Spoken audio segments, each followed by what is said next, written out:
Good afternoon, everybody.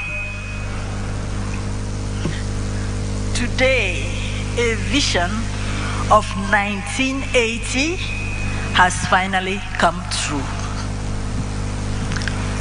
It is a vision about my two parents, my father's two friends, and my father-in-law. And this is what took place. My husband, Prof Magoha, came to Nigeria in 1972. I had a scholarship the same year before finishing O-level to study medicine. My father disapproved of me applying for that scholarship. He told me I was blocking the poor. A few months after, my father passed on in 1973. I had to get that scholarship guaranteed by his friend. That's the number one friend he had. When my mom went there, the man said, I needed to see your daughter before I can guarantee the scholarship. When we went there with my mom, he took a look at me and said, and gave my mom a dressing down of the century. He said, this one will never come back to this country. Why do you want the government to imprison me? My mom went to the office crying, and a junior officer guaranteed. And he said, by the time she finishes, I would have retired or been dead, so they can't get me to repay this money. I never knew why I never traveled out of the country, because it was a full scholarship up to this day. Everybody knows that my husband was supposed to go to Zambia to do medicine, but at the last minute, he came to Lagos. We met, and after 1 month, as I said, he started telling people we are getting married. We settled that. Then I went to my mom and said, this is the man I want to marry. And my mom said, you give me some time. I'll talk to you. What happened was that my mom went and stayed fasting and praying for 3 days. And she said she was never going to leave the church until she had an answer. On the third night, my mom had a vision in 1980 that Judge Omore Magoha was destined to be a great man, and that he needed me, and she had to allow me to get married to him.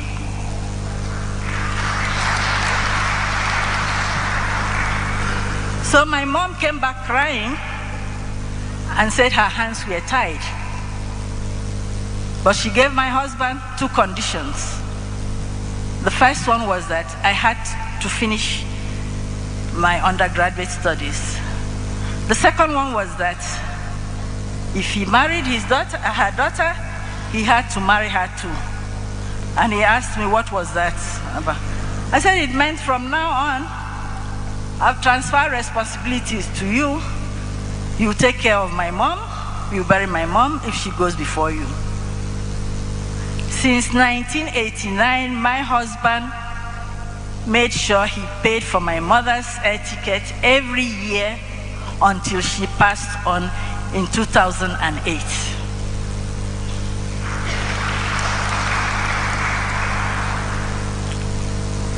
My mom became a spiritual godmother to my husband.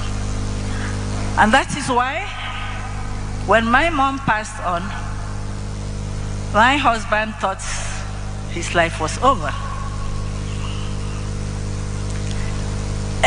When the promotion started, each time my mom came, he said, Not yet, still more coming every year. Until she passed on, she kept on telling him, still more coming, still more coming. And everything she said came to pass.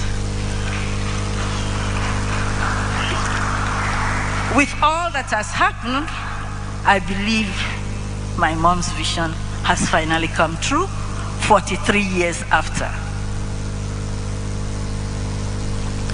The second friend of my father was a urologist. He made sure my husband was a urologist. Professor Mposon from the University of Ibadan. Will you call that destiny? Will you call the way we met?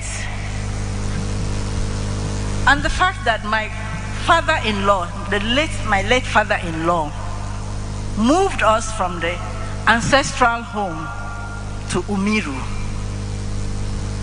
Things just don't happen. He settled us.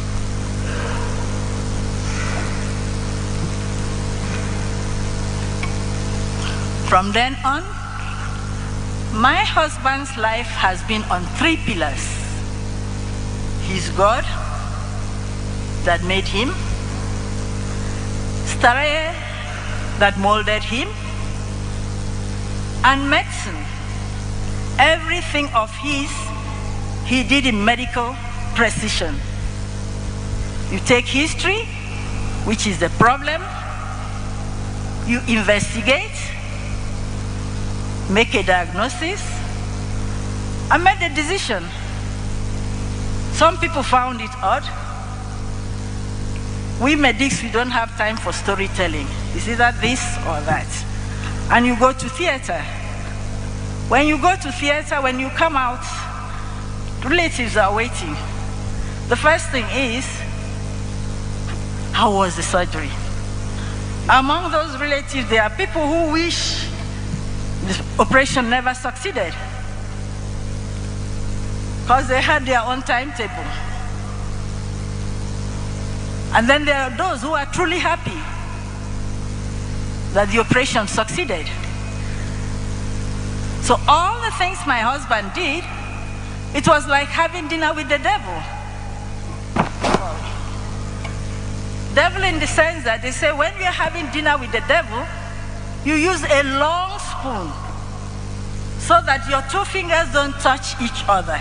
You don't know what the devil has put in his nails so that they touch you, and when you take to your mouth and you eat, it will be over. So in the morning, when the devil is calling you to find out if you are dead, he asks you, your voice has changed, just to make sure that you are the same one. And you answer back and say, no, it is that nice food of yours that has made my voice to change. Thank you very much for making me have such a good meal with you. So he always prepared for the battle. That's why they say he was obsessed with success. Because each time you pass one battlefield, you prepared for the other. After all, life itself is battle. I'll never complain. I had him for 40 years. I'll be very ungrateful if I did that. There are people who have had marriages of lesser years. I thank God, and I have accepted. We were a team. He looked over my back, and I looked over his. In marriage, we all know there's nothing like 50-50. There's always one person sacrificing more than the other. It could be 40, 70, but everything just came to 100. We understood that. And as a couple, we worked through that. The fact that a vision was made did not mean that everything was going to be smooth. He was not perfect, neither was I. Neither did we have a perfect relationship. But we worked through it, knowing that marriage is about 80-20. 80% meaning what the two of you share in common. The other 20% is what may divide you. So we increase the 80% and reduce the 20% in our lives to make it 0.2%. And in that way, we had a perfect marriage.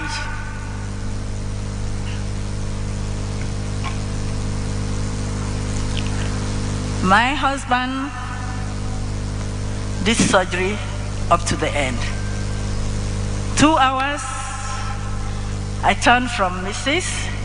to a widow. He was okay. He was not sick. We talked. He went on the day of, on the 24th of January. He went out, bought things to buy things for the late brother's funeral. At 2 o'clock, he told me he was chesty. I told him to rest, due to the stress, that he should rest. At 2:30, he asked me for a cough mixture, and I just pointed to him, my own cough mixture. I pointed to him and walked away because I was ironing to go to work. And one thing I liked about my husband is that he allowed me to grow. So my professional career was something of importance to him. So I ironed to go to work. While ironing, I heard him calling me in a stressful voice. When I went, I found out that he had collapsed and his head was almost knocking on the wall. I put my hand to the wall, and then his tongue was coming out, and I pressed down the tongue for some fresh air.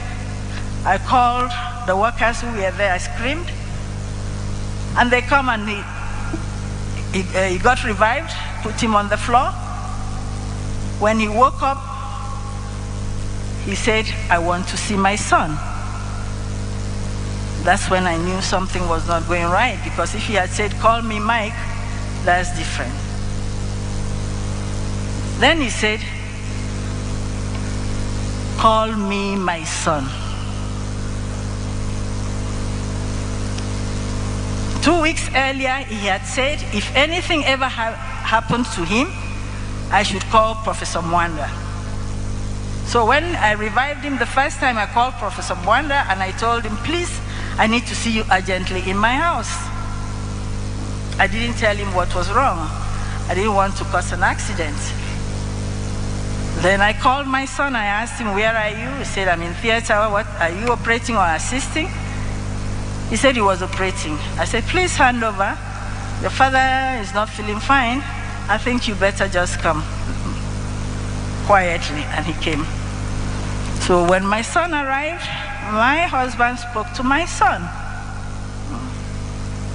My son said, "Okay, fine." When he arrived, I said, "Your father has had a heart attack, and but now it looks better." He said, "There's no problem. You must be on admission." "Where are your tracksuits?" He's the one who pointed out the tracksuits to my son, and then my son started making all the emergency calls. Sat up, drank, talked a bit, and then said he wanted to go for a long call. He was assisted. He went for the long call. Then Professor Mwanda came in, and he is the one who said, "Oh, you've arrived. Please check my blood pressure." As the blood pressure was being checked, he had the second attack, and we were rushed down there. And I think it must have been one of the most stressful things for my son when he had the third attack, knowing the implications of having a third attack. And when he finally had the fourth one, he passed, and all this happened within 2 hours. Just like a surgeon operates, finish, it's over. The following day, I dreamt he asked me, the way we used to have our discussions, pulling a seat and asking me, "What do you think I would have done in this situation?" It was best for you, it was best for me. I woke up and I said, "I set you free." That is the story of Judge Albert Omari Magoha. Magoha, son of Magoha, has exited the stage when the ovation was loudest. Thank you for celebrating his life with me.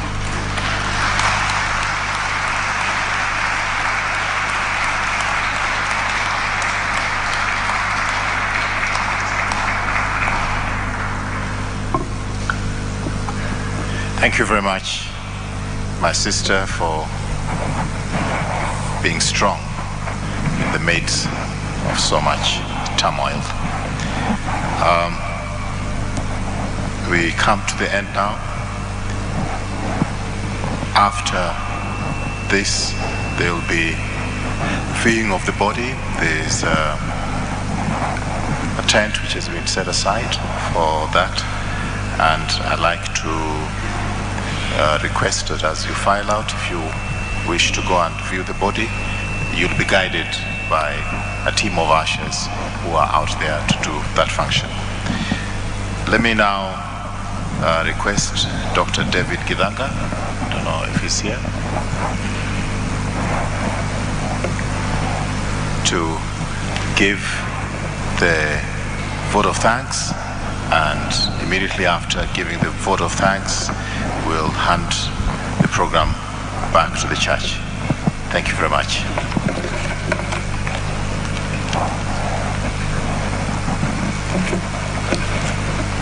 Good afternoon, everyone.